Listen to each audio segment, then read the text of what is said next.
fun.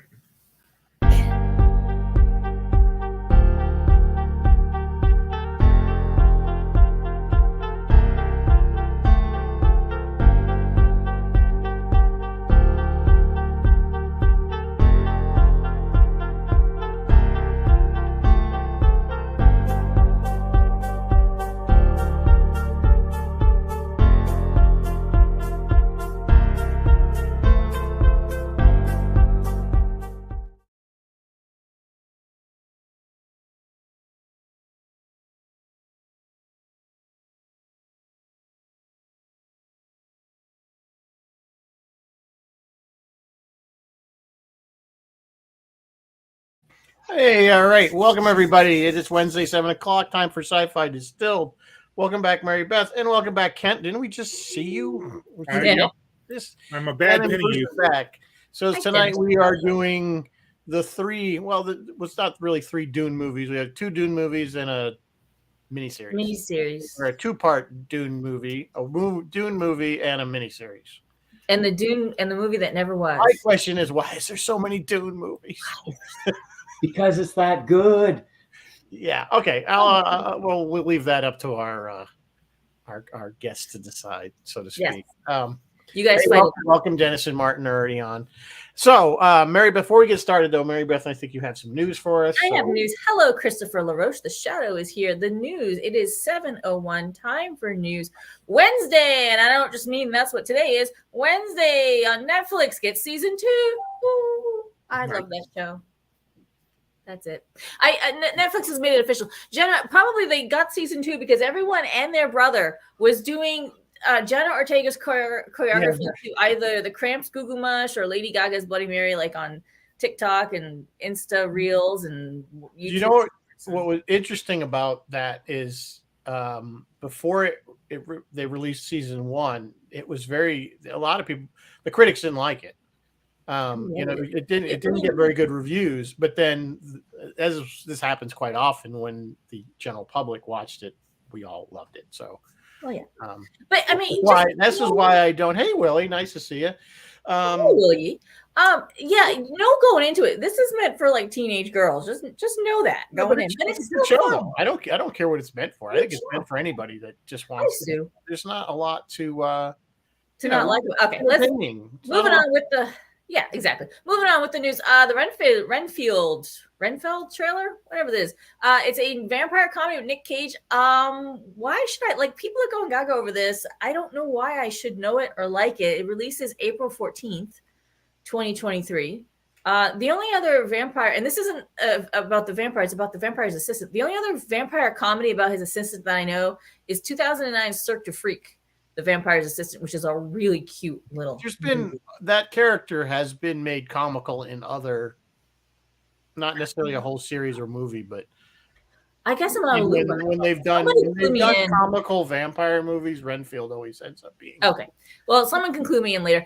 A new Star Trek comic has confirmed the dark legacy of Enterprise's Captain Jonathan Archer. I'm only reporting on this because it's a comic. It's not a TV show, but I'm reporting on it because they may have crossovers to the TV show. And I'll be very curious to see. This comic is on sale now. And what this thing does is it picks up right after number one, Una gets arrested, which is where we left off on Strange New Worlds on the TV show. And in this thing, in this comic, Pike's like, okay, we got to help Una. So let's go over to some Illyrian colony or whatever.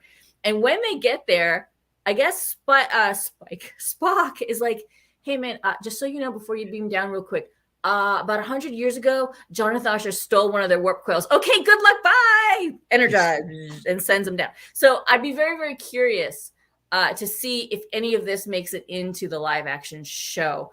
Star Trek Strange New Worlds, The Illyrian Enigma, number 1 is on sale now from IDW Publishing. And it's written, by the way, by Kristen Beyer and Mike Johnson, who have written a bunch of stuff for Disco, Strange New Worlds, etc. Speaking of Star Trek, hot on the heels of Michelle Yeoh's Golden Globe win for Everything Everywhere All at Once, we are once again wondering, will there be a Section 31? And once again, Paramount's like, yeah, it's in development, I guess. Do we need a Section 31?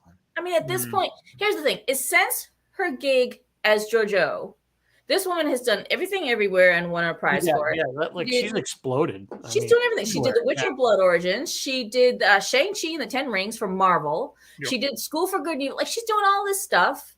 She's going crazy. She's been around before, but come on, Paramount. More people. She's getting more major roles, I think, before she. I mean, we saw her way back in the 90s as a James Bond girl kind of thing. Well, where we saw her, speaking of Michelle Yeoh, a Crouching Tiger, Hidden Dragon series is in the works, and that's where I first saw her. Deadline reports that writer and producer Jason Ning is developing a new take on Crouching Tiger, Hidden Dragon for Sony Pictures Television. Ning will adapt Crouching Tiger, Hidden Dragon, and the other 4 novels in Wang Dulu's Brain Iron Pentology, which was published between 1938 and 1944 and chronicles the struggles of 4 generations of Yuxia, a type of ancient Chinese warrior folk hero. And it probably will have a lot more of that really cool. You guys remember in Crouching Tiger, it had that really cool, like, they were fighting through the air. Like that was one of the things that would made that movie so popular. Was when they really started using a lot of those wire effects. Yep. And that's kind of what put that movie on the map. And it did win an Oscar. The effects for that, yeah. In other fantasy news, Deadline is now reporting that the Dungeons and Dragons series, which enlisted Red Notice director Rawson Marshall Thurber to write, executive produce, and helm, has been given an 8-episode straight-to-series order for Paramount Plus. See, Paramount Plus can get stuff done when they want to, just not Star Trek Section 31 stuff. Paramount Pictures has also got Dungeons and Dragons Honor Among Thieves coming to the big screen. They are being developed in conjunction, but we don't know how the two will relate. Not finally, but in other news tonight, Francis Ford Coppola's sci-fi epic Megalopolis is said to be in utter disarray. The Hollywood Reporter is saying that it has descended into chaos. The visual effects team has departed the movie. The production designer left and the supervising art director left. So I don't know. Coppola decided to fund the $120 million movie himself, but we don't know what's going on. That thing was meant to have starred Adam Driver, Natalie Emmanuel, Forrest Whitaker, Lawrence Fishburne, John Voight, Talia Shire, Shia LaBeouf, Jason Schwartzman, and Dustin Hoffman. Wow. I don't know what's happening with that. That's a hell of a cast.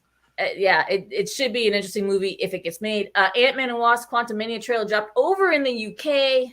That's great. All the boffins on the internet will look at the American one and the UK one and see what's different, and then try to figure out what the plot of the movie is just from the minutiae that are different. And then finally tonight, in the category of things that are only entertaining to Mary Beth, if you want to laugh at something delightfully wholesome, I'm going to put a link, or ask me and I'll send you the link. Check out Japanese actress Ria Ote. Just so you guys know, over in Japan, they are still making monster movies the way they always did, with an actor in a suit stomping on models. And this little behind-the-scenes clip shows actress Ria Ota in her monster suit stomping on the models, and she goes, stomp, stomp, stomp, stomp, stomp. And it's so freaking cute. You can hear her voice, sweet, darling, little voice, in her big kaiju suit. And I have images, I have visions of the director being like, oh no, you don't have to roar, we will dub that in later. And her just being like, she's having fun with it, and I love it. That's the news for tonight. What do we have to drink tonight? We have, I figured we'd go with, it's called a Dune. It's kind of weird. Bailey's Midori. The Baileys and the Midori were throwing me off in milk. And vanilla. Yeah, and Village Knob. It's kind of a weird combination, but hey, it's called a Dune. So all right. Figured, it's got to fit. Hey, you got to it's going to be very parched out there in the desert. There was one called the Water of Life or something, and it looked really interesting, but it was so complicated. I couldn't fit all the instructions on one page. Be happy we had to go with something glass and not in your suit, people, not in your still suit. Yeah. So. Okay, so this is obviously a very popular book. It has been for many, many years. It has had many iterations of screen. Nice one, Bruce. Very pretty. So we're going to discuss the different versions, and now Kent and Bruce are obviously big Dune fans. Kent and Bruce are tonight's resident experts. Resident experts. Yep. I am another Dune movie, yay! It's like, okay, Let's make Let's another start, Spider-Man though. origin or another Fantastic Four that sucks. Or Let's start with asking you, and you, Mary Beth, have you Yeah. read the book? I have read the book. Okay. It's been 40 years since I read the book. I have to tell you guys, if you have seen the movies and you have not read the book, maybe don't bother reading the book, because every significant scene I already have a mental image in my head, and it's not doing it for. I don't know, man. Everything I needed to know. The thing. If you're gonna, Everything I needed to know was already in one of the movies. That So, applies to any book that's been adapted to a movie. Willie, you Because said if read you it at see least the 3 film- times. If you see the film first, all you're ever going to see are those actors and the way they say in the lines, and because it's already imprinted in your brain. So Yeah. I mean, that we're pretty much go for any of them. But I think if you've seen the movies, there's no really reason to read the book. Oh, And go ahead, let us know, Kent, why I need to read this book. Willie says read it 3 times, so yes. The book There- is, first of all, it's not an action book, and I think we touched on this before we went on air. It is layer upon layer of political combined with OPEC. You froze there for a second. Sorry. Sorry I don't to know say that so Weird- second over Weird again. layer upon right. layer of political. It was good when you froze. All right. So layer upon layer of political intrigue. This was written just as OPEC was starting to become a world player. Yes, this is an And analogy for. What year was the book written? 65, sorry. 65. It was published. He was working on it for a decade before that. But it is one of the first spelled out ecological cautionary tales. It is, again, political intrigue of every conceivable political party. It is a cautionary tale about technology. It's a cautionary tale about religion. It's a cautionary tale about drugs and drug use. It is so many levels that it's been considered unfilmable up until people took a shot.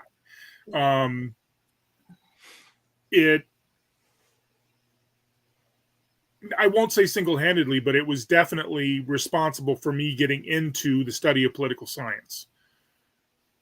It's way more than a popcorn movie, and I despair it ever being done completely correctly. The sequels, Dune Messiah and Children of Dune and God Emperor of Dune, as far as I'm concerned, God Emperor of Dune is unfilmable. Really, really, you can never bring that in a way that would matter to the screen.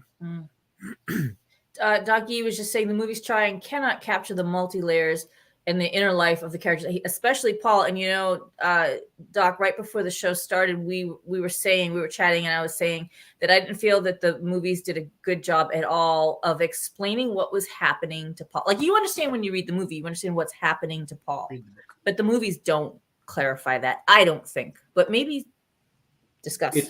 And again, I think the Lynch version, the 84 version, did the best job, at least explaining the universe to the uninitiated.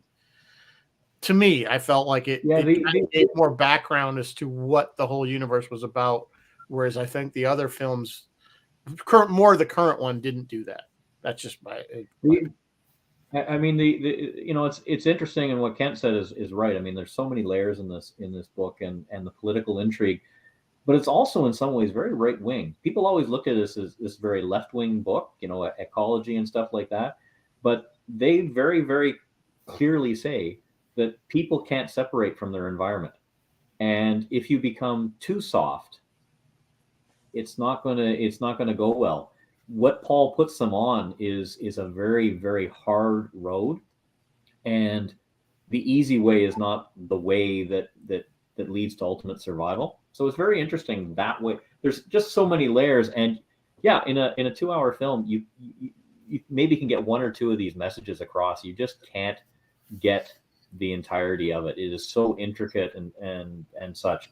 And Mary Beth, I understand what you're saying. You read the characters like you've seen them on the screen, I'd still read the book. Oh yeah, But one of the reasons that it's very difficult to film is this thing contains a glossary. This thing contains yes. It has internal monologues, maps. An ecological notebook. Lynch kind of tried to do the internal monologue, but It didn't work. As I was saying earlier before, my sacrifice for this show tonight was to watch the David Lynch 1984 version. I did too. And I suffered through that. And Mike, you're right saying, it explains things, but it's like taking Lawrence of Arabia and bringing it down to a Dick and Jane level. I understand what you're saying about that, and how the book, and usually that's for most books, is that the books are much more intricate and there's much more detail in the books that they can't, because you have two problems. One, you have usually roughly 2 hours to tell this story. Yep. So you can't get into the nitty gritty. So something's got to go. And I think, again, particularly with the 84 or any of them, they're trying to hit a broader audience than just the hardcore Dune fans that are really into this. So it's hard to tell that story, and you have to have some kind of action in it to keep people more interested, I think, at least for a cinematic version. I think the television versions you can get a little, especially with like the miniseries, can get a little bit more. Maybe the miniseries or a TV show is a better venue for it, because you can stretch all that out and get more detail into it. And that's a good point, Rizzo. A longer form, even a television series, not just a miniseries, might be the way to address that. A limited series. Yeah. But it's interesting, because I found that in terms of the story and such, and I've seen the most recent ones with my wife, who's not a Dune fan. The miniseries, even though it had longer time, really didn't explain the story and the background and the political intrigue. Not like they should have. What were they filling their time with? It was much more the personal, much more the smaller scenes, much more the more on Arakeen and Paul growing up and stuff like that. It was the smaller stuff that they really concentrated on. Did they? Because I'm good with the couple movies. I'm not good with the miniseries. I had to give both Lynch and Villeneuve credit for pulling entire conversations exactly as written. Just pulling them out of the book and dropping them onto the script. Okay, well, with no context. Words. Did they? Well, yeah, but did they do that in the miniseries too? Absolutely. Okay. Like I said, I thought Villeneuve really did justice to the background story, and it wasn't necessarily as clear as Lynch made it.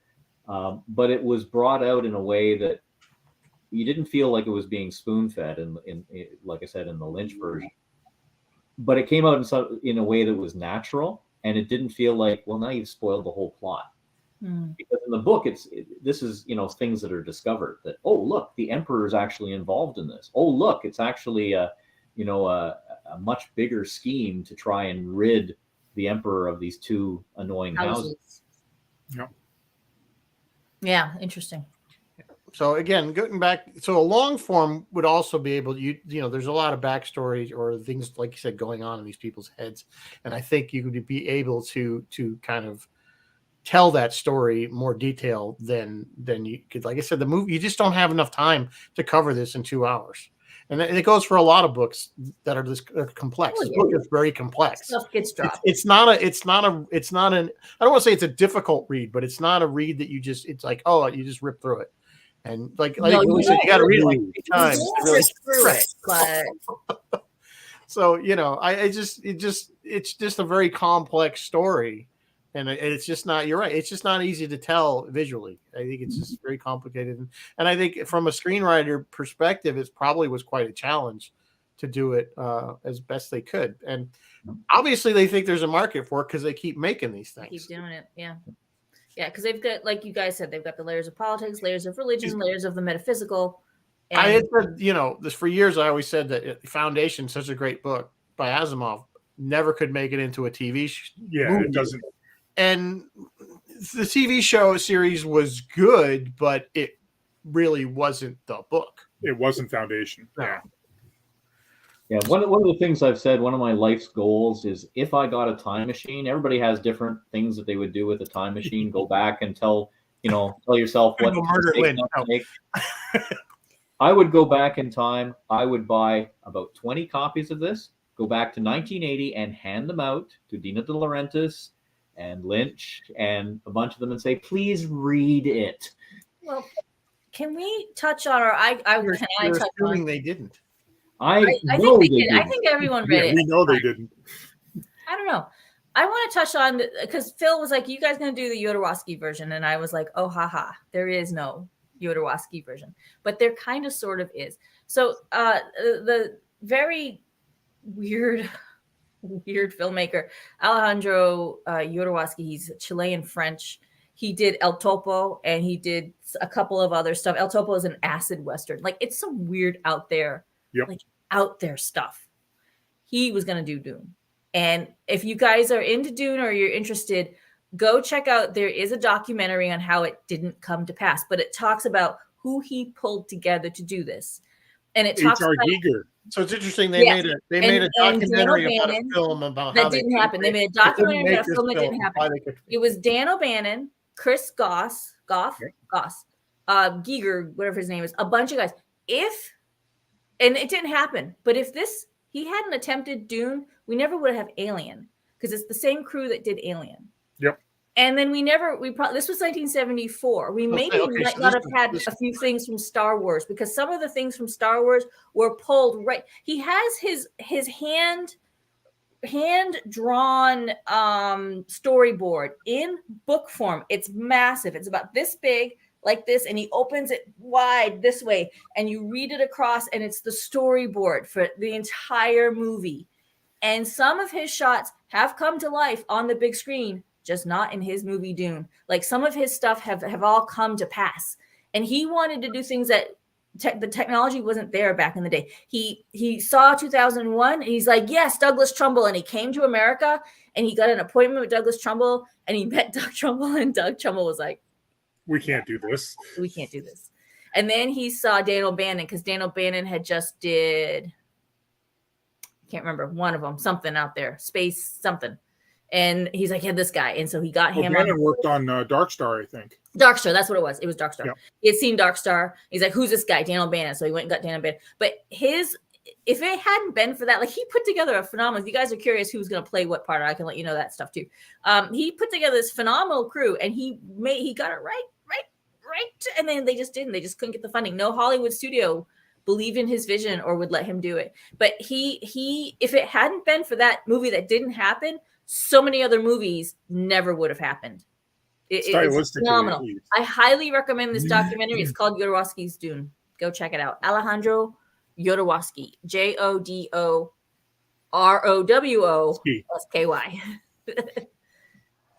Interesting. Yep. The production art, Giger went nuts. Yeah. So he's a twisted dude to begin with, but he's interviewed in this thing, and he's an interesting dude. What he did for Alien. Yeah. I mean, alone. Yeah, they turned him loose for the Dune thing. I mean, some of the art is frightening. There's a dark corner of that man's brain that you don't want to go to. Oh yes, and he sounds like it. Like, when you see him in interviews, you're a little bit like, he's definitely got something. There's something not right. But anyway, yeah, guys, I highly recommend it. But let's get back to the Dunes that do exist. Let's do it. Let's start with 84, the Lynch version. And okay, so you guys obviously have very strong opinions on this film. I don't think it's that bad. I think Mary Beth doesn't think it's that bad. I didn't think it was that bad when I saw it back in 1984. Some of the production design. Again, let me preface my saying. My opinion of it is not coming from an average movie viewer, not from a huge Dune fan. I don't remember which came first with me, if I read the book or I must have seen the movie first. I think I read the book later. And I think that has a huge effect. But I mean, for 84, I thought it was entertaining. They did the best they could with what they had. I think I agree with you, Mary. I don't think it's as bad as people, at least the hardcore fans, are making it out to. This is kind of like when, you get people arguing Star Trek, this one's good, this one's bad, and it's all kind of where your perspective is. Well, I'm going to throw down the gauntlet here and say, I went back and today watched it. I also looked at some of the reviews, and dear Lord, it was universally panned. and it was, and I don't always take stock that, reviewers are everything, but boy, talk about your panning. And But I went into this with the idea of, dear Lord, it can't be as bad as I remember it. It's been 30 years since I've seen it. It's got to have some redeeming qualities to it. It is as bad as I thought it was. The Christ Knights but look good. did they ban it because it wasn't a mainstream movie? Because I think they clearly missed the mark in two ways with it. They didn't hit the mainstream very well because it was too weird and complicated, and I think it didn't hit the hardcore Dune fans because they missed so many things. And I think that's where it fell in the middle somewhere, and it just so the critics probably weren't huge Dune fans. I'm The gonna critics watched argue it from the average movie that viewer Lynch- fan and went, "What the hell am I watching?" I'm going to argue that Lynch made a poor choice in choosing, and Villeneuve didn't do this. Lynch made a poor choice in choosing to include those inner monologues because he put his actors in a really tough spot. Because how many scenes is just the actor with a blank face or kind of like looking off while their own voice is like played over and they're just like, well, yeah, and it's just there's nothing to watch, there's nothing to see. And I guess we are supposed to be learning plot information from the voiceover, but mostly you're like, what is this melodramatic crap? And the voiceover, and again, I tend to run and watch things, so I tend to have the closed captions on. So I was watching this on my pad, and I had the closed captions on. Thank goodness, because they actually put those things in brackets. Oh, otherwise, I kept thinking. So you just sat there and watched people stare off into distance. Well, and again, I think but they have them in in brackets there. You still hear them, but they're in brackets. So you say, that's inner monologue. That's not Paul turning to Jessica and whispering this, which a couple of times I thought. Oh, and he did change a few things. Yeah, that's true. But I think that's a good point with all those. The movie moved very slow. And I think, again, for a mainstream audience, it wasn't. Can I? Yeah. I really think, and Kent back me up or not. To me, this is two stories. There's the Paul and the political intrigue, and at the court, and going to Arrakis. Kind of accurate, Bill. Sorry. Yeah. And then there's going into the action in the second part, and I think Villeneuve hit that where most people would think the natural barrier is separated, yeah. But in the Lynch version, the first part seems to be going along at a leisurely, normal pace. And then what happens after Aaliyah is born? And then the second half is like, if you blink, I think my wife actually asked me a question. I looked up, I looked back down, going, "What the heck's going on?" She's born, and then next thing you see her, she's at the Emperor's harassing him. Yep. Yeah. 2 years later. Just like that. And if you didn't catch Lady Jessica giving a line of dialogue that says she matured rapidly, you didn't know. You're like, who is this little kid harassing the Emperor? Yeah, it was cray-cray. That part was cray-cray. Well, because that would have added another half an hour. Again, exactly. I think because they had that 2 hour, back then too, and you remember now we're so used to a 3 hour Marvel movie. And we don't think anything about it. This was already long. I don't even know what the running time originally was, but it's over 2 hours. It's like 2:17 or something. 2:17. So, that was a long movie for 1984. Anything between 90 minutes and 2 hours was about the average. And you start getting over 2 hours, people start looking at their watch. Yeah. And we've seen, if you ever watched The Offer, which was a great on Paramount Plus, which is about the making of The Godfather. One of the reasons Paramount was freaking out about that movie was because it was so long, and they have to fit so many people into so many showings per day to turn the theaters over to make money. So this is all taking, this nowadays for some reason they don't seem to care as much. I don't know why. Maybe just because the studios say we're going to make a 3 hour Marvel movie and you're going to sit through it and not go to the bathroom. Bruce has some great points. Chris LaRoche is saying back then everyone was looking for the next Star Wars. Yeah, this thing was actually marketed as Star Wars for adults. Mm-hmm. So, and I think that probably hurt it again because people were expecting pew pew pew, and that's not pew pew. Well, there's a little bit of pew pew. There is. I mean, especially at the end when you get the worms and stuff. That's kind of when I think it really gets fun, if you will, if you want to say that anything, if that even applies to this movie. The whole thing is like just battle. I mean, we wanted to see the giant worms and that whole bit at the end. So Yeah, I think Lynch did long slug 50 to get with there, what he though. had. I don't know. I'm okay I with Lynch. found the Sardaukar especially, the production values were just it was bad. I mean, guys in the green masks with they it looked like a welder's mask or Did something. you see the Bene Gesserit? The Bene Gesserit wearing these, like, Yeah. all the costume designers. I don't know what they were thinking, but the Bene Gesserit were, I can't even show how tall it was. These tall hats. Yeah, It's yeah. great. They made some design choices that didn't foster understanding. I think it put people off as well. I think people were so staring at things and looking at it was too jarring. Like I the was staring Guild at the solid- Navigator, they didn't need to show the Guild Navigator. There's no Guild Navigator in the first book at all. That is a really great point, because the whole time the Guild Navigator was on the scene, I was like, this is so like Doctor Who. Like, it had that quality to it. Yeah. And You know what I the mean? thing That was, quality. that But I whole think scene that was there for- because I think again they needed to explain why the spice was so important. They could just That's narrate. the They whole already point had of so the much narration. Just I know narrate. you could have, but I think I agree. I agree. Princess Irulan, that's it Virginia was an Madsen. You interesting go, girl. the way they move. They got them all in this like whatever in this giant, all these tubes that go into that. The way they did it, I thought was kind of neat, and it just jumps to the next planet, And then unloads everybody. Instantaneous thing, but I think that was why they needed to really reinforce why the spice was so important to everything, because without the spice, everything shuts down. You can't go from anywhere. that whole scene was never in the book, and it was there for exposition. It was there to explain the story. Yeah. And to me that put me off on the wrong foot right at the beginning, because I was saying before the show, this is the emperor of the universe. He's supposed to be, the master manipulator and everything like that, and he comes across as being cowed by the navigator.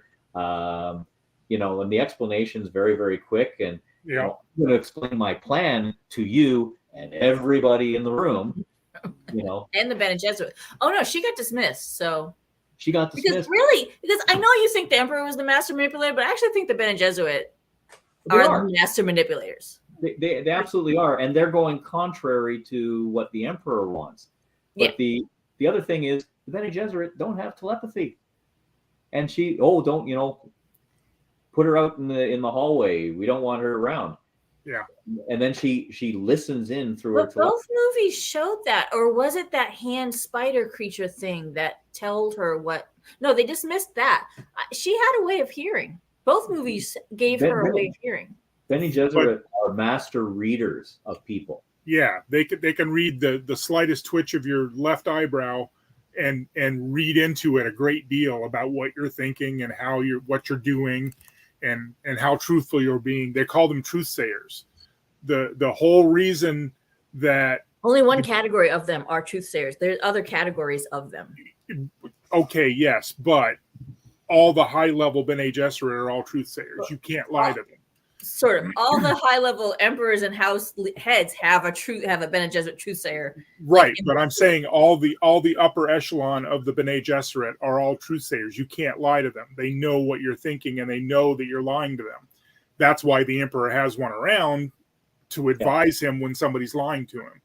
And but the whole reason the Baron had to be used as an instrument and they were hiding the Sardaukar as Harkonnen troops was so that the emperor could say to the houses, hey, I didn't have anything to do with it. I lent them some troops. They did their thing. I don't know anything about it, and get past a truth sayer because technically he's telling the truth. Mm-hmm. And the truth sayers that work for the other houses could all say, yep, he's not lying.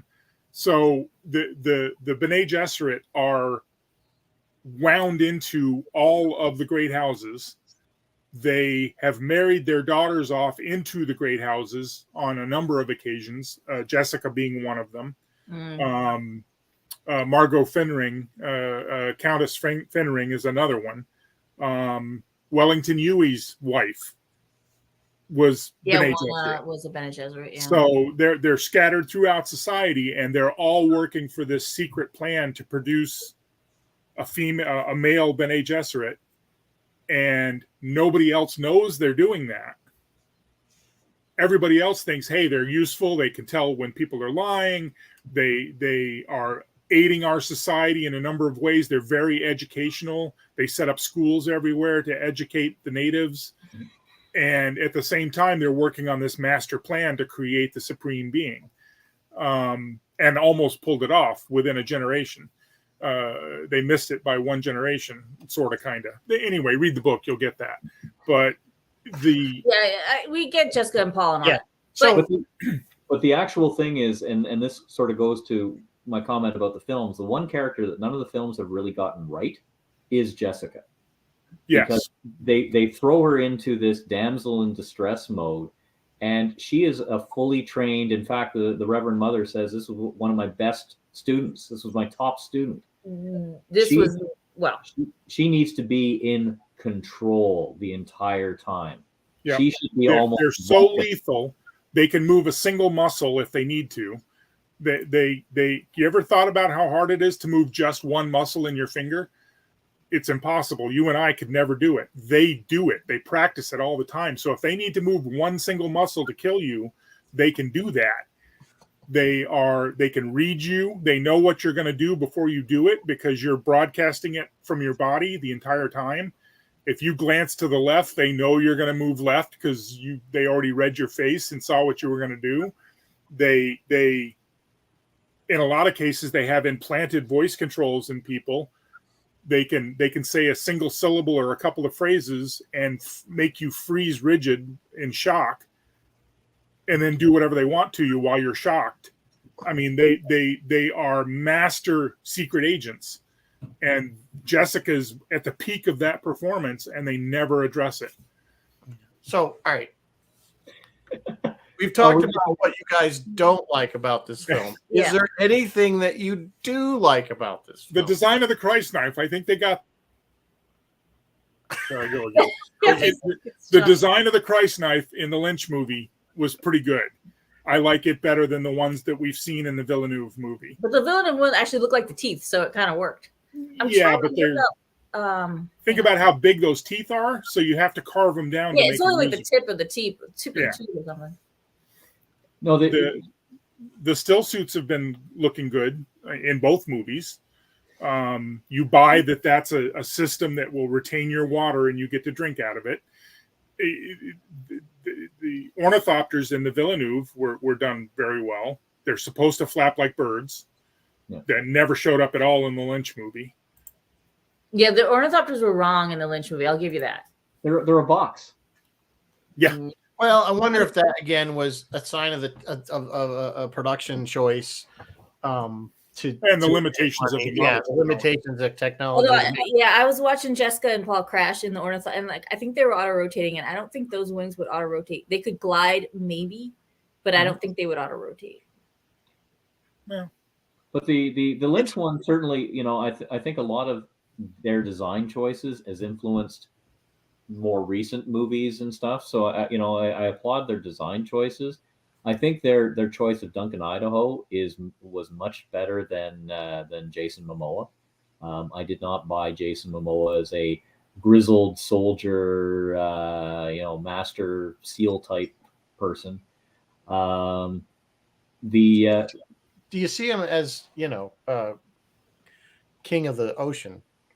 Well, so yeah, Duncan Idaho was supposed to be a sexy man who was a grizzled warrior, but the women would throw themselves at him. So I think that's kind of what they were going. I think we got Jason Momoa, Jason Momoa. He's got a roguish good looks in the book, and they at one point Jessica suspected of having a quasi affair with him. He was the Lancelot. Yeah, Sir Lancelot, exactly. He's the Lancelot character, and turns out to be extremely important in later books. But I think Richard Jordan worked well in that. I don't know. In the Lynch, I thought he was good in that. You remember he was a lot younger then too. When he was. I liked Lieutenant Picard taking a break from Starfleet and being around. I liked the Yui in the Lynch Yeah. movie more than I like the Villeneuve Yui. You like Dean Stockwell. He was Asian. You Stockwell, like Dean that's from Stockwell. Well, Wellington Yui wasn't necessarily Asian. Yeah, he was. It was pretty clear in the book. That was like there was a whole argument how they whitewashed Dune. Lynch whitewashed Dune. Oh yeah, absolutely. And I'll give Villeneuve the credit there. He put things back the way they should have been. Yua was Asian. The one thing I really liked about the miniseries was instead of going with sort of the spectacle that Lynch went for, he tried to make it he succeeded in making it otherworldly by using mainly a European and especially Eastern European cast who just did a little bit differently. So yeah, he still had great design. I thought much more practical design than Lynch, but he toned it down and kept the otherworldliness with the characters and the accents and that sort of thing, which I thought was really cool. So let's talk about that one. Let's move on to that one next. So we're talking primarily about the miniseries, which was on the Sci-Fi Channel, I believe, right? Mm-hmm. Yeah, I think I liked the best out of the three. I don't know why. I think it was. I'm not a really fan of like I said. Not a big fan of the current one. But not that I just hate it, but I think this was the better of the three, for whatever reason. Again, I haven't seen it since it originally aired, though. So I will admit. I certainly like it better than the Lynch one. Yes, we can see it as a complete picture because it does have an ending as opposed to the Villeneuve one. So yeah, to me, it's really up there, and I've heard people pan it, and it's like, no, it's actually I think a lot closer to the book. Yes, it's a TV miniseries, and so the effects aren't as grandiose as they could possibly be. But I think in a lot of ways, it's a lot truer to the books, though they still missed some aspects of it. And like I said, sort of that big political picture seems to be the one that took the hit.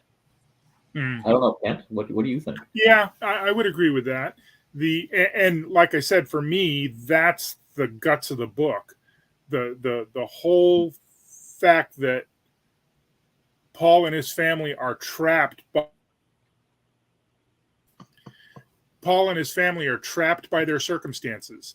They have their own planet. They could just hole up and be a rogue house, but they've got to do what the Emperor has commanded them to do, which is go and make Arrakis be productive in spice. Which and they put their foot in that bear trap knowing it was going to be dangerous. And the whole rest of the universe was aligned against them, and Paul is the only survivor. There's layers and layers there that just have not really ever been brought to the screen the right way. Yeah. They're trapped rats in a maze going for the cheese because the cheese is the only thing that's going to save their family. And they don't know that the cats have all banded together against them. There's all of those nuances. Mm-hmm. Duke Leto knew he was a dead man. He'd hoped to come out of it in order to talk to Paul and mentor him and all that good stuff, but he knew going in that he was a dead man. Yeah, and I think it's a good point, Ken. There's a lot of layers to the politics, but again, I think that's probably why it had to be cut, because it was very difficult to translate that to film in a way that would keep the story moving at a right without having one character say to another, without having a character say, as you know, the Duke is being forced to do this. Right. But one aspect, and I take exception to something you said, Kent. The story is that Duke Leto was one of the most popular head of houses around. He wasn't standing on his own. He was manipulated into a position that he would lose face if he didn't follow the Emperor's regards or right. order. But you will also notice that none of the other houses who saw it happening did a thing. But it happened so quickly, and that was part of the thing. Was it needed to happen so quickly that, hey, it's a done deal. Sorry, over. Yeah, there's quite a bit of that. You're right. So, like I said, that you're right, Kent. That side has never been addressed adequately, and it's really the cool side where you start realizing, oh wow, he was in on it. Oh wow, they were in on it. There's no way of anybody trying to get out of this. And same for the Harkonnens as well. I mean, and they're as trapped as it, because as soon as the Emperor pulled it off and got the Atreides out of the way, the frickin' Harkonnens were next. well, they'd already been weakened by by fighting the Atreides. Yeah, by fighting the Atreides. yeah. The other houses were all like, hey, if the Emperor can side with the Harkonnens against the Atreides, he could side with anybody he wants against any of us. So we're all now running scared. And oh, look, he's going to pick off the Harkonnens. Well, then they needed to be picked off. So that's a good thing. So about I want to stay on for a few more minutes. The miniseries, I think, was the best miniseries one. So what did you guys think that one got right? I mean, you kind of touched a little bit on it, but I mean, anything specific? Well, they gave a lot more time for the story to develop. It wasn't an half an hour to show Paul get to Arrakis, and then an hour for them to lose everything and get exiled to the Fremen, and then an hour getting used to the Fremen and becoming a really good one, and then an hour of using all of the Fremen to fight the Sardaukar and take over from the Emperor. Those each needed to be a week worth of television Right. to be done right. I mean, it's interesting. This is why I've always thought it was interesting that they keep going after this, and this forbidden fruit, so to speak, to try to get this thing made to a quality that it's going to work for everybody. And because we can't get everybody to read the book. Well, I think there's also that, can't you take something out of the book? I take something, somewhat different. I'm much more into the social Darwinism and how humanity's evolved in these different ways because of their circumstances and that whole side of it versus the political intrigue, which I liked, but it wasn't sort of the main focus for me. So I think that's the problem, is people take a look and say, you completely missed the point of the book, because the point of the book for me was this. Yeah. Yeah, and for me, the whole point of the book is Paul's transmutation. Right. Paul's the point of the book for me. I don't care about the political stuff. I just don't. I do not care about religion. I just don't. But what's happening, Paul, is the whole point. Yep. And you need time to tell that story. You need to absolutely. 15-year-old naive kid. Really good special. Oh, here we have, you have three different people. You have three completely different views of what they're taking from this book. And now you expect one director producer to try to hit that and hit the general audience that knows nothing about Dune. Right. And make it successful. That's why let's be honest, they don't give a crap about telling the story correctly. They they want to put asses in making money. Exactly. So that's their goal. Goal number one, get people to watch it. That's and I still think that geeks and nerds in general have suffered from this, because they love holding up when they advertise their movie. This comes from the greatest science fiction book ever written. Yeah, I never heard people go into it and go, it's lauded. Oh, people go into it and, this is the best that science fiction can do. Go back to your basements. I disagree. I mean, I think there's it's not the best. I'm just saying. No. But I'm saying, my opinion. That's how they sell it. Yeah, and that's how they sell it to the main market. No, I mean, my brother-in-law is a huge Dune fan. He was the one that he bought me the book, because he's like, "Oh, you got to read the book. Got to read this," And he's read them all and all that stuff, and he loves them. And he's not necessarily a sci-fi geek at all. I mean, he likes science fiction, but he reads other stuff. It's not just that. But I read it and I was like, yeah, it's okay. And it just didn't really have any. It just didn't do it for me. I didn't want to go and read the subsequent novels. Yeah. Didn't have any interest to try and find out what happened. Dune Messiah is a slog. Yeah. I mean, Children of Dune is awesome. Again, I keep going back to Foundation. I would not recommend Foundation for everyone. Right. Foundation is a very specific. You have to enjoy that type of storytelling. And even then, I don't consider it. It's not an easy read. It's not something. That's funny. That you rip through. It even says science fiction supreme masterpiece right there on the freaking cover of this advertising. I mean, it doesn't. Except for Rizzo. By who? Who decided that? Yeah, who decided this is Who the decided Supreme? there's like a council of Oh, wait, hang on. There's a quote on the back. I know nothing comparable to it except Lord of the Rings, Arthur C. Clarke. well, and Lord of the Rings to me is more popular than this. And Lord of the Rings is more popular than this. I think Lord of the Rings hits more of a broader audience than Dune does.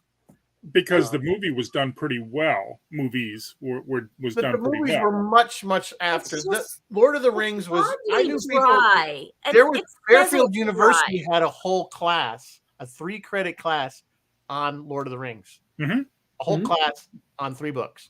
Yeah, I This took that is in. not- This is I mean, not palatable to everyone because it's That's just what I'm saying. I think Lord of the Rings hits a broader audience. but It's Lord of not the Rings there's isn't other palatable to books everybody either. that tackle the same No, concepts as but Game like of Thrones. but like the way I think Tolkien, It's where just better. Tolkien did it right, whether he did it intentionally or not, was The Hobbit is an easy read.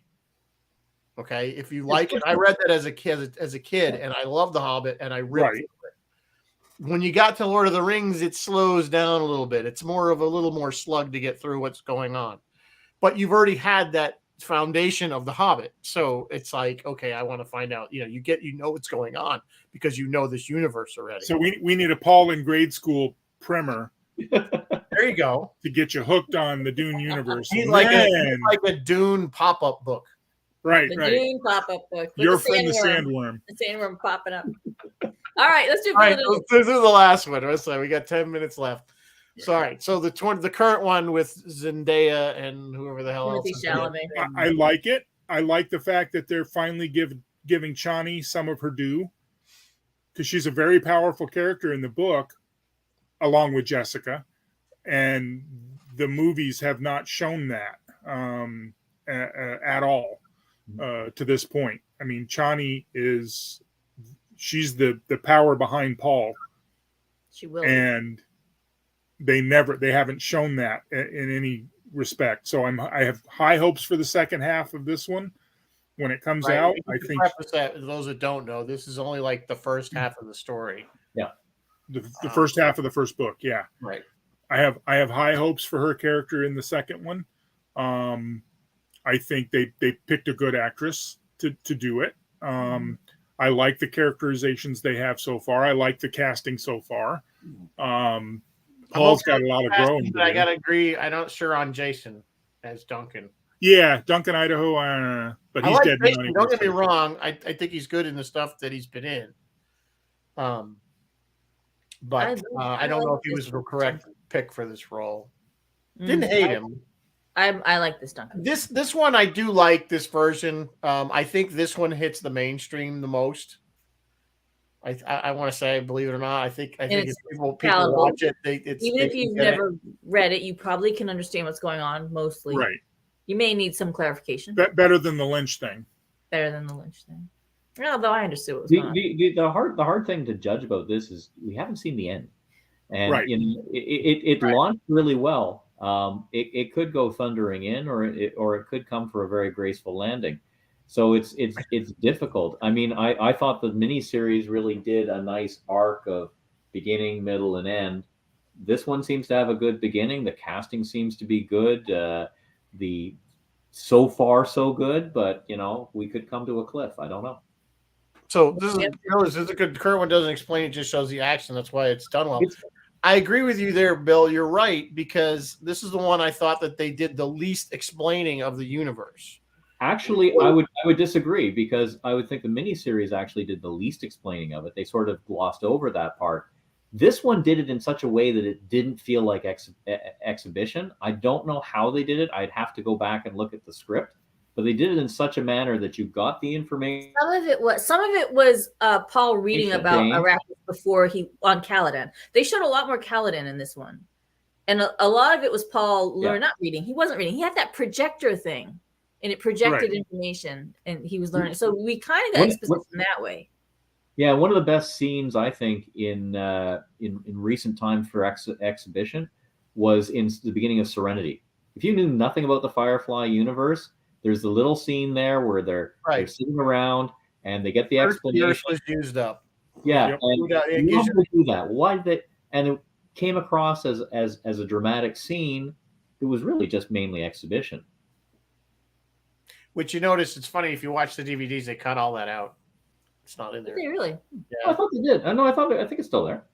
The Blu-rays that I have doesn't. I don't think they have it in there. Maybe they. The kids in the classroom thing. No. That's you're thinking of Serenity the movie. Yeah, that's what I said. I thought you were talking about the TV show where they said when the Earth was used up. The movie. So if you're coming into the movie cold, you don't know. It actually explained a lot more about the Firefly universe in that. What 5 minutes? Yes, there's that. But they always had that. But even in the TV show when it first aired, they had that little thing that would tell you first the Earth was used up. We moved out. We terraformed these other planets. Yeah, there's a little narration. The inner planets became, this. The outer planets were rough, and then there was a big war, and that's where we are. Yeah. Right. But no, Bruce is right. In the movie, there was that cute little. There was the whole point, where she's going, we meddle. I know that whole scene, which was a great scene, but we're not talking about that movie. I think that's how they borrow. That's what they borrowed in doing the Paul scene with the tutorial, doing a little bit of the exposition. It's an effective way to get the information across without just but he does having a scroll at the beginning of the movie. Yeah, he's got the scene where Gurney comes in to spar with Paul. That's exposition. The whole reason that scene exists is to explain some stuff to us. That's the only reason it exists. How the shields work. Yep. What the families are doing. Yeah. That's it. That's the only well, reason. Technically, the whole book is exposition. No, yeah. Technically. We don't got time. I have roads. I have all roads. Shall I do some roads? Yeah, do some roads because we only have roads. Dr. Mabenga. Well, we know Patrick Stewart. Patrick Stewart. Which guys, can I just say I shared this GIF? Everybody, go find this GIF. It's Patrick with the pug screaming, "Long live!" No, what is he screaming? No, long live! Long live Duke Leto. Long live Duke Leto! Running into attack with the pug. No one ever talks about that or mentions it. I feel like it should be mentioned more. All right, moving on. Dr. Mabenga. Paul just killed him on a rock. That's Babs Olasanmukun. He played a character named Jameis. Ken Picard, we know, played Gurney. Alec Newman. Okay, Alec Newman played Paul in the miniseries, and he played Malik and Augment in the Enterprise episode. Did I write it down? I'm an idiot who did not write the episode down. It's an Enterprise episode. It's the one that explains why Klingons look different. Alice Krieg, our favorite Borg queen, played Paul Atreides' mother, Lady Jessica, in the second of the two Dune miniseries that were broadcast on Sci-Fi City. Most people associate the late Dean Stockwell with Scott Bakula from Quantum Leap, but he was in Enterprise. Was indeed in Enterprise. He did a character named Grat in the first season episode Detained. Stephen Burkoff. Who is that? And why am I talking? Oh, this one might not count because this one's some children in Dune. If you don't want me to do it, I will skip it. But he played a scene with Armin Shimmerman on Deep Space Nine as an arms dealer named Haggith in a Deep Space Nine episode, Business as Usual. Nobody cares. He played Stilgar. Brad Dourif. I love Brad Dourif. He's one of my favorites. He always plays a really creepy one. He played Wormtongue in Lord of the Rings. He played Lon Suitor, a renegade Betazoid, on 3 episodes of Star Trek Voyager, and he played Peter. Peter DeVries. In Sci-Fi Wire's exclusive interview, okay, this one's a weird one, and you guys tell me if you see it, because I do not see it. In Sci-Fi Wire's exclusive interview with Star Trek Prodigy showrunners Dan and Kevin Hageman, the two brothers said that this novel was a huge inspiration for Prodigy's villain, the Diviner, voiced by Fringe's John Noble. Do you guys see it? I do not see it. A quote from Dan Hageman is, "The Diviner is a nod to the floating alien, the Guild Navigator in Dune that they bring in who can mentally fold space and time for travel." Do you guys see this? I am not seeing this. I don't get it. I don't get it. Okay, Haberman. Bruce spinning around. Bruce is spinning. I would spin too because I see no Dune in Prodigy. There is Dune in many, many things. There's Dune in Star Wars. All kinds of Dune in Star Wars. There's a little Dune in Star Trek, maybe. Combing the desert. There's Dune in Spaceballs. There's literally desert. There's Dune in Spaceballs. There's Dune here, there, and everywhere, but not in Prodigy. It's a space movie that takes place on a desert. In a desert. Anyway, is that it? That's all I've had. If you guys know any other roads, So, they're both final saying thoughts on these 3 films. I don't really have a final thought. They're there again. They're all arrows aimed at the same target. I will watch the second half of the current none of which one. actually hit the actual target, but they None of hit which the hit the consensus. actual Or target. marksmen, they keep missing the The target. target. Yeah, I mean they are what they are. I mean, I think 84 did a good job for 84. I'm okay with 84. I get. I don't think it's as bad as tells the a story. lot of it. If you're a hardcore, fan of the book, I get that because I have books that I love, and if they make them into a movie and they screw it up, I definitely understand the angst about that. So, but as someone who's not what's a favorite book, Rizzo, that they might make into a movie that you would? that they might or they. Yeah. You guys are both here for. We already had a whole show on this episode. Yeah, that's true. Everybody, go watch that show again. Go watch that show if you want my opinion on that one. Okay. My quick rundown of the 3. Lynch, unwatchable. I forced myself through it again. It's really bad. If you enjoy the characters and you want to have the time to see some of these scenes, the miniseries is excellent. I really enjoy a lot of their choices that they made in that miniseries. But it is a TV miniseries, so it lacks in certain areas. The Villeneuve, I think, is an excellent start. I'm holding Final Judgment till the end, but I think it could be the definitive version of Dune on the film, the best that is possible to make of a very complicated book. I'm going to echo that, Bruce. I agree with you on all those points. I do have high hopes for the second one. I hope that they stop there. But I know if it makes money, they're not going to. And I'm worried about that. But of the attempts thus far, the miniseries has all the fleshed out parts that it needs. I think that redone with the production values from the Villeneuve movies would be spectacular. Ducky says bad Dune is better than known Dune. I gotta agree with that. I'm fine with Lynch. I have no problem with Lynch. It entertains me. It moves along. It keeps going. It held my interest. You know what? It's almost 40 years old. It's 40 years old. Holy crap, I'm old. So we have to put that. You know what it is, guys? My attention span is dwindling as I age. I'm having trouble concentrating. I very rarely watch movies at home in one sitting, which makes reading hard for me, and it makes long, drawn-out things excruciatingly difficult. It's interesting you say about reading, because that's another thing. We say we read a book and we don't understand why they can't make this into a movie and have all this stuff in it. But think about when you read like how many pages do you generally read in a sitting, like a chapter, say 20 to 30 pages. And think about what that would translate into. A scene would be so short. It would be like a scene. You know what I'm saying? But it was like to get all. You know what I'm saying? It's like you of course, the movies. If you did it by the book, you'd have these 4-hour, 5-hour movies. But I gotta get off of this whole 1984. It was 40 years ago and stuff, and it was good for 1984. Go back another 15 years, and I will still sit and watch 2001. And be awed by it on a large screen. But you didn't have a novel. I mean, there is a novel, but the movie was written to be a movie. And we could do 2001 if y'all want to. I'm more than happy to do it, even though it's out of our general. But that movie did not play well with the general audience. No one understood it. No one understood it. It was slow. As 525-77 just taught us. Nothing really happened for long periods of time. Yes, it holds up. And the ending, again, no one sci-fi understood hardcore. that ending. The average person, ask my wife, she's like, oh my God, this movie's like so boring. Yeah. So we see the genius in it, but the general audience doesn't. So it's not really a good example. Effects with minimal dialogue. What does amaze me is that here we are over 50 years later with 2001, and the effects still hold up. But absolutely. The effects are all linear. The ships move one direction. They don't. You get none of it. That's true. It's not like from one side.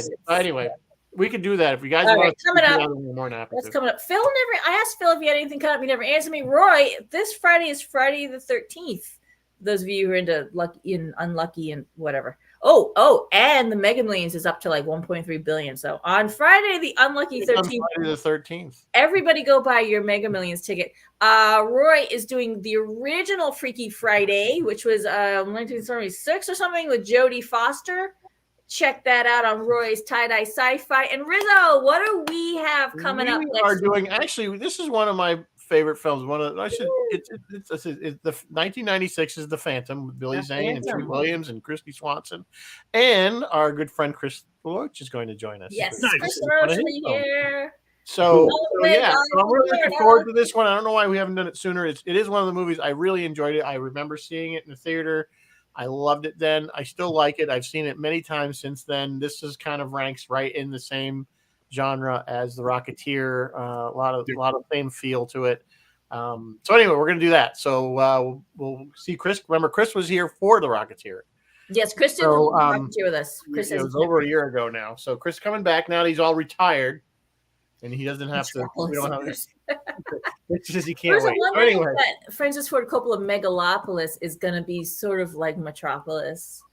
It's about an architect, although Metropolis isn't really about an architect exactly. I just read a guy. He made a good point about this Coppola movie.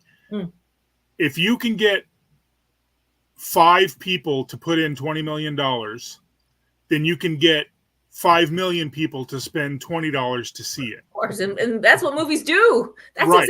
that's But what he didn't do that. producer- I but think it's he's an executive producer, right? he's got this vision for this movie he wanted to make. Yeah, and it is a thrown his passion own money project. into it. It's a self-admitted passion project. Right, and he's left everybody who was helping him behind or driven them off. I have a feeling this is going. If it ever gets made, it's going to be like what was that one that was based on the European comic book? I can never remember the Valerian? Valerian and the Valerian. Yeah. Oh, I'm feeling it's. I get the feel. I don't know why. It just feels like that. Supposed No, to be you're epic, right. but really It's supposed to be epic, and it goes. People go, "What the hell am I watching?" That's what this was. This was supposed to be epic, and I'm still like, what the hell? I like Valerian.